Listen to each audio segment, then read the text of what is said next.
Hi hello నమస్తే welcome to social post.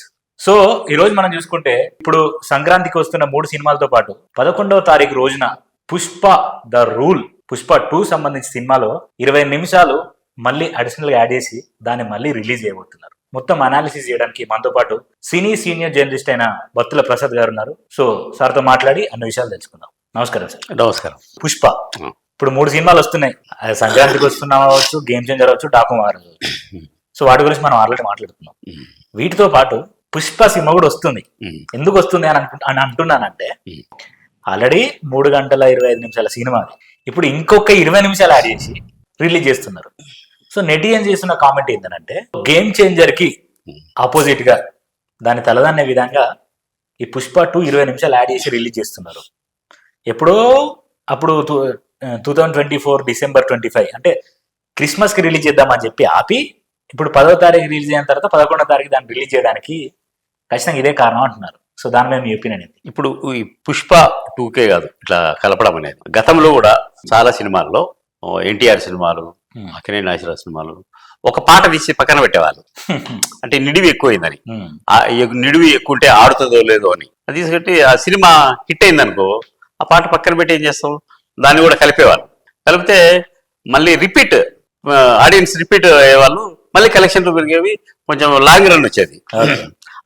అదే కాకుండా ఇంకొక ట్రిక్ కూడా వేసేవాళ్ళు. ఆ సినిమా ఇప్పట్లో అయితే శత దినోత్సవాలు లేవు కదా, అప్పుడు ఉండేటి శత దినోత్సవాలు 50 రోజులు 100 రోజులు ఉంటే ఆ 100 రోజులు ఫంక్షన్ చేసి ఆ ఫుటేజ్ దీనికి తగిలిచ్చి మళ్ళీ రిలీజ్ చేసేవాళ్ళు.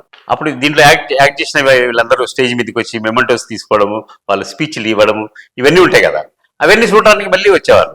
ఇది ఒక బిజినెస్ ట్రిక్. ఇప్పుడు 20 నిమిషాలు అసలు ముందుగా చాలా నిడివి ఉన్న సినిమా, ఇది ఎక్కువ నిడివి ఉండే సినిమా. దీనికి ఇప్పుడు తీసి పెట్టారు కదా పక్కన, దాన్ని కలపడం వల్ల వాళ్ళకు పోయే నష్టం ఏం లేదు. ఒకవేళ ఆడియన్స్ రిపీట్ అయ్యారనుకో, ఆ 20 నిమిషాల్లో ఏముంది అని చూడడానికి వచ్చారు. ఇప్పుడుండే రికార్డు ఉంది కదా, ఏది కలెక్షన్స్ రికార్డు, అన్ని రికార్డులను బద్దలు కొట్టి ఎక్కడో ఉంది. అది ఇంకొంచెం బలోపేతం అవుతుంది, దాన్ని ఎవరు చేరుకోలేరు. అలా అవుతుందనే ఒక ఉద్దేశంతో వాళ్ళు దీన్ని కలుపుతున్నారు అని అనుకోవచ్చు. దాన్ని పక్కన పెడితే రెండోది మీరు చెప్పినట్టు సోషల్ మీడియా టార్గెట్ గేమ్ చేసరే. ఇప్పుడు రెండు మనం అనుకోకపోయినా రెండు ప్రత్యర్థి వర్గాలుగా మారిపోయాయి.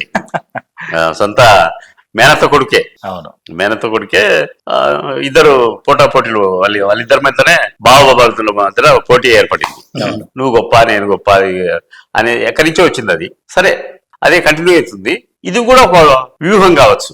ఇప్పుడు అల్లు అర్జున్ కు సంక్రాంతికి సినిమా లేదే అనే లోటును భర్తీ చేయడం కోసం కూడా అరే మళ్ళీ 20 నిమిషాలు కలిపారంటారా అని అక్కడికి పోయే ప్రేక్షకులు మళ్ళీ ఇక్కడికి రావాలి అనే ఉద్దేశంతో కూడా దీన్ని చేసి ఉండొచ్చు. ఖచ్చితమైన మనం దాన్ని చెప్పలేం, కానీ ఇది కూడా ఒక వ్యాపారాత్మక వ్యూహమై ఉండొచ్చు. Okay sir. అది ఓకే సార్.